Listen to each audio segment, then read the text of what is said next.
नमस्ते छात्रों।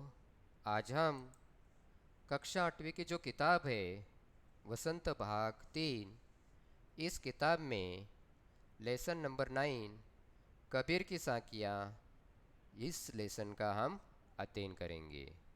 यह एक पोएम के रूप में दिया गया है। पिछले वीडियो में हमने कबीर के बारे में जानकारी प्राप्त की थी। उन्होंने किस प्रकार का लेखन किया है, कौन सी साहित्य कृतियों का लेखन किया है, किस भाषा में लिखा है, आदि बातों की जानकारी हमने पिछले वीडियो में की थी। और कबीर की साखियाँ, इसमें से दो साखियाँ हमने पिछले वीडियो में देखी थी। उन्होंने पहले दोहे में कहा था कि हमें सज्जन लोगों की, संत लोगों की, साधु लोगों की या गुरु की जाति नहीं पूछनी चाहिए, और ये हमें उनकी जाति के बजाय ज्ञान पूछना चाहिए। और ये बताते समय उन्होंने तलवार का भी उदाहरण दिया था। जिस प्रकार हम तलवार खरीदने के लिए तलवार की धार देखते हैं, उसकी म्यान की ओर ध्यान नहीं देते, तो उसी प्रकार हमें सज्जन लोगों की ज्ञान की ओर ध्यान देना चाहिए, ना कि उसके जाति की ओर। दूसरे में साखी में कबीर कहते हैं कि आवतगारी एक है ना। यानी कि हमें जब कोई एक अपशब्द कहता है, गाली देता है, तो हमें शांत रहकर, मौन रहकर उसका जवाब देना चाहिए। उसे पलटकर हम जब गाली देंगे तो उस गालियों की संख्या एक रहने के बजाय क्या हो सकती है, अनेक हो सकती है। और कबीर यही बताते हैं कि हमें जीवन बिताते समय उनकी संख्या नहीं बढ़ानी चाहिए, यानी कि हमें झगड़ा नहीं करना चाहिए। विनम्रतापूर्वक शांत रहकर, मौन रहकर हमें उसका जवाब देने के लिए आना चाहिए। ऐसे दूसरे दोहे में, दूसरी साखियाँ में संत कबीर कहते हैं। तीसरी साखियाँ जो है वह हमें देखनी है। संत कबीर तीसरी साखियाँ में कहते हैं, माला तो कर में फिरे, जिभी फिरे मुख माही, मनुआ तो दहु दिसे फिरे, यह तो सुमिरिन नाही। माला है ना, माला आपको मालूम है ना, कि भगवान का जप नाम करने के लिए हम माला क्या करते, फेरते हैं हाथ में लेकर। कर मतलब हाथ, ये शब्द गया है। कर मतलब हाथ, फेरे मतलब फिरना। यानी कि भगवान का नाम स्मरण करने के लिए हम क्या करते हैं, माला जपते हैं, है ना। तो वो माला हमारे हाथ में क्या होती रहती है, जब हम जप नाम करते हैं तो फिरती है, वो हम उसे घुमाते हैं, है ना। और जी जीभी फिरे मुख माही, जीभी मतलब जीभ, है ना। हमारी मुंह में क्या होती है, जीभ होती है। मुख मतलब मुंह, माही मतलब क्या है, होना। यानी कि हमारे हमारी जीभ जो है हमारे मुंह में क्या होती रहती है, जब हम भगवान का नाम स्मरण करते हैं तो वह मुंह के अंदर क्या होती रहती है, फिरती है। और हमारे हाथ में वो भगवान की जो माला है वह हम हमारे हाथ में फिरती है। यानी कि हम भगवान का नाम स्मरण करते समय हम हमारे मुंह से और हमारे हाथों से क्या करते हैं, नाम स्मरण करते हैं। और इससे आगे कबीरदास के संत कबीरदास कहते हैं कि मनवा तो दहो दिसे फिरे, है ना। मनवा मतलब हमारा जो मन होता है, माइंड होता है ना। तो दहु मतलब 10, है ना। दहु मतलब 10, दिशी मतलब दिशा, फिरे। यानी कि हम जब नामस्मरण करते हैं, भगवान का नाम लेते हैं, माला जपते हैं, मुंह में हम भगवान का नाम स्मरण करते हैं, लेकिन ये करते समय यदि हमारा मन, है ना, हमारे 10 दिशा में फिरता है, घूमता रहता है, तो उस नाम स्मरण का कोई भी अर्थ नहीं होता।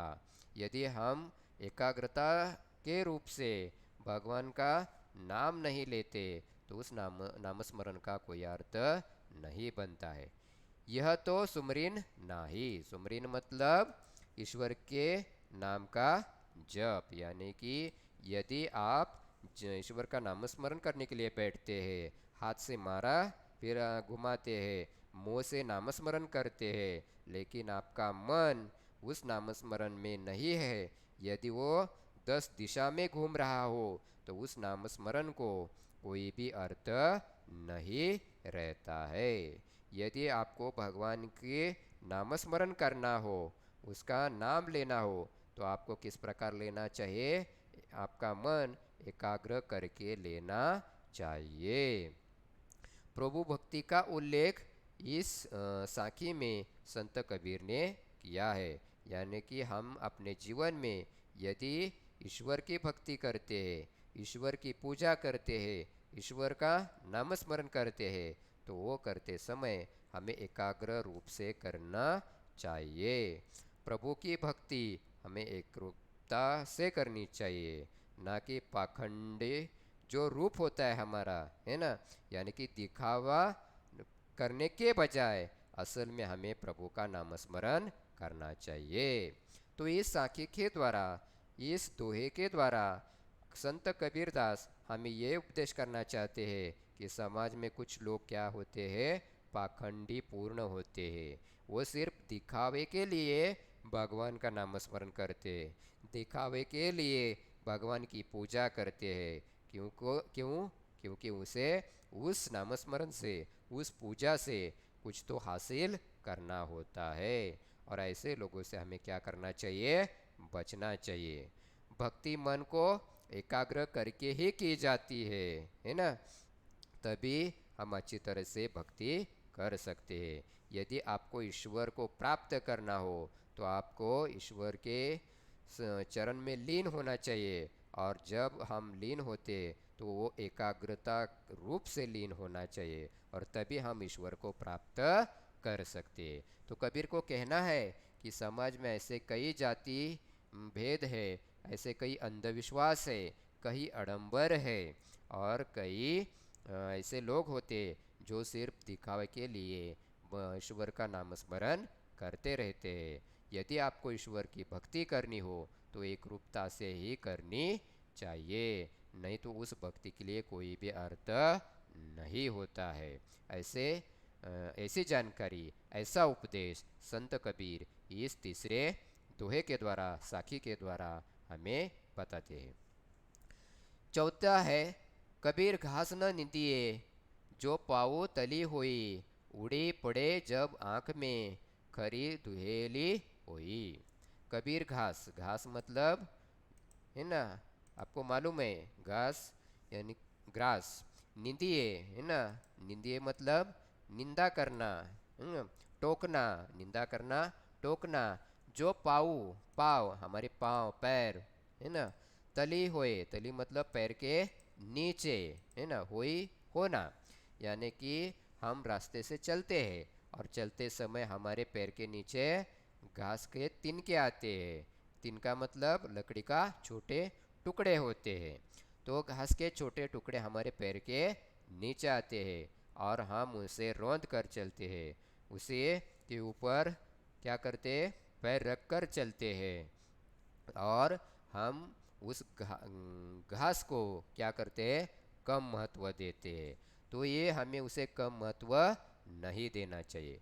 उड़ी पड़े जब आँख में, आँख मतलब आँखें, उड़ी पड़े, उड़ी मतलब उड़कर, पड़े मतलब पड़ना, आँख में मतलब आँखों में, खरी दुहेली होए, यानी कि खरी मतलब बहुत, और दुहेली मतलब दुख, दुहेली मतलब दुख, यानी कि कबीर कहते हैं यदि हमारे पैर के नीचे घास हो, तो उसे हमें कभी भी कम नहीं समझना चाहिए, क्योंकि ये घास, है ना, या उसका टुकड़ा यदि उड़कर हमारे आँखों में चला जाता है, तो हमें वो कष्ट प्राय होता है, हमें वो बहुत दुख देता है, और इसीलिए हमें क्या नहीं करना चाहिए? तो उसकी निंदा नहीं करनी चाहिए, उसे कभी भी टोकना नहीं चाहिए, उसे कभी भी कम नहीं समझना चाहिए, क्योंकि घास का छोटा सा टुकड़ा भी हमें बहुत दुख पहुंचा सकता है। और इस साखी से, इस दोहे से संत कबीर हमें यही उपदेश करना चाहते हैं कि हम समाज में रहते हैं, समाज में निम्न वर्गीय लोग होते, उच्च वर्गीय लोग होते, कुछ कमज़ोर लोग होते, कुछ निर्धन लोग होते, और ये समाज में रहते हैं। तो हमें जीवन बिताते समय निम्न वर्गीय, कमज़ोर और निर्धन लोगों की कभी भी उपेक्षा नहीं करनी चाहिए, उन्हें कभी भी कम नहीं समझना चाहिए। नहीं तो कभी तो उनकी जब शक्ति बढ़ जाती है तो वो हमें दुख पहुंचा सकते हैं। यानी कि कबीर यही कहना चाहते हैं, यदि आप बलवान हो तो गरीब लोगों को परेशान नहीं करना चाहिए, यदि आप अमीर हो तो निर्धन लोगों को परेशान नहीं करना चाहिए। समाज में सभी लोगों के साथ हमें अच्छा बर्ताव करना चाहिए, तभी हम अच्छी तरह से रह सकते। जैसे कि हाथी और चींटी की कहानी आपको मालूम होगी। जैसे कि हाथी दिखने में बहुत बलवान होता है, लेकिन चींटी दिखने में बहुत छोटी होती है। छोटी है इसका मतलब उसका कोई महत्व नहीं है, ऐसी बात नहीं होती। यानी कि समाज में, इस संसार में, इस जग में, इस वातावरण में हर एक चीज़ का अपना अपना क्या होता है, महत्व होता है।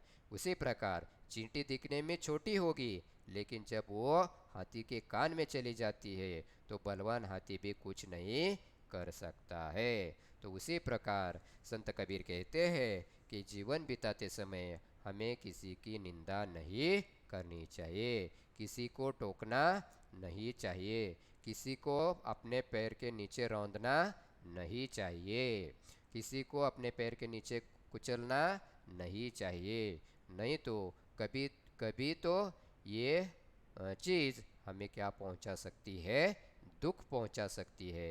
ऐसे कबीर यहाँ हमें बताते हैं।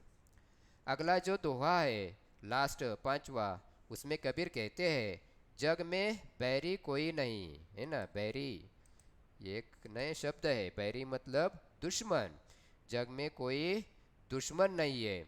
जो मन शीतल होए, जिसका मन निर्मल हो, शांत हो, शीतल हो, है ना। मन निर्मल, मन मतलब हृदय, ये भी कह सकते हैं।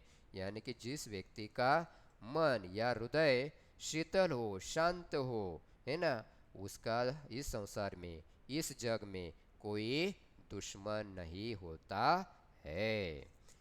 या आपा को डारी दे, आपा मतलब अहंकार, है ना। क्या आपा मतलब अहंकार, डारी दे यानी कि निकाल देना चाहिए। दया करे सब कोई, दया करे, करे मतलब करना, सब कोई, कोई मतलब कोई। यानी कि जब हम दूसरों के ऊपर दया करते हैं, शांत भाव से बर्ताव करते हैं, है ना, शीतल भाव से बातें करते हैं, तो इस संसार में, इस जग में किसी का कोई दुश्मन नहीं होता है। मनुष्य को अपना अहंकार क्या करना चाहिए, त्याग देना चाहिए। क्योंकि जब आप अपना अहंकार त्याग देंगे तो अहंकार त्यागने के कारण मनुष्य के स्वभाव में छल कपट जो होता है वो क्या होता है, निकल जाता है, और हृदय निर्मल और पवित्र बन जाता है। और जब हृदय निर्मल और पवित्र बन जाता है तो उस व्यक्ति का इस संसार में कोई भी दुश्मन नहीं रहता है। यानी कि कबीर हमें इस साखी से, इस दोहे से यही उपदेश करना चाहते हैं कि जीवन बिताते समय हमें हमारे हृदय में शीतलता रखनी चाहिए। हमें हमारा जो अहंकार है वह निकाल देना चाहिए, लोगों के साथ अच्छा बर्ताव करना चाहिए, लोगों के साथ अच्छे बातें करनी चाहिए। और जब हम अपना अहंकार निकाल देंगे तो हम अच्छी तरह से जीवन बिता सकते हैं। तो इसी प्रकार कबीर की साखियाँ, इस साखियों के द्वारा संत कबीर हमें उपदेश करना चाहते हैं। तो पहले दोहे से वो उपदेश करते हैं कि हमें लोगों की जाति नहीं पूछनी चाहिए, उसका ज्ञान पूछना चाहिए। और इसके लिए तलवार का वो क्या करते हैं, उदाहरण देते। दूसरे साकी से उपदेश करते हैं कि हमें पलटकर किसी का जवाब जल्दी से नहीं देना चाहिए। यदि हमें कोई गाली देता है तो उसे फिर से वापस गाली नहीं देनी चाहिए। मौन रहकर, शांत रहकर, विनम्रतापूर्वक उसे जवाब देना चाहिए। तीसरे से उपदेश करते हैं कि हम ईश्वर की भक्ति करते हैं तो ईश्वर की भक्ति करते समय हमारा मन क्या होना चाहिए? एकाग्र होना चाहिए। एकाग्र होकर हमें ईश्वर की भक्ति करनी चाहिए, तभी हम अच्छी तरह से जीवन यापन कर सकते हैं। चौथे में वो बताते कि किसी को कम नहीं समझना चाहिए, कमजोर लोगों को परेशान नहीं करना चाहिए या निर्धन लोगों को मदद करनी चाहिए। निम्न वर्गीय लोगों की उपेक्षा नहीं करनी चाहिए और एक सभी को एक जैसा, एक समान रूप से क्या करना चाहिए? उसके साथ बर्ताव करना चाहिए। ये उपदेश वो करते हैं। और लास्ट में कहते हैं कि जब हम अपना हृदय शीतल रखते हैं, हमारे अंदर का जो अहंकार है वो निकाल देते हैं, तब उस व्यक्ति का इस संसार में कोई भी दुश्मन नहीं रहता है। तो इसी प्रकार संत कबीर ने अपनी संदूकड़ी भाषा में कबीर की साखियों के द्वारा ये उपदेश करने का काम किया है। आपको कोई आशंका हो तो आप कमेंट बॉक्स में लिखकर भेज सकते हो। तब तक के लिए धन्यवाद।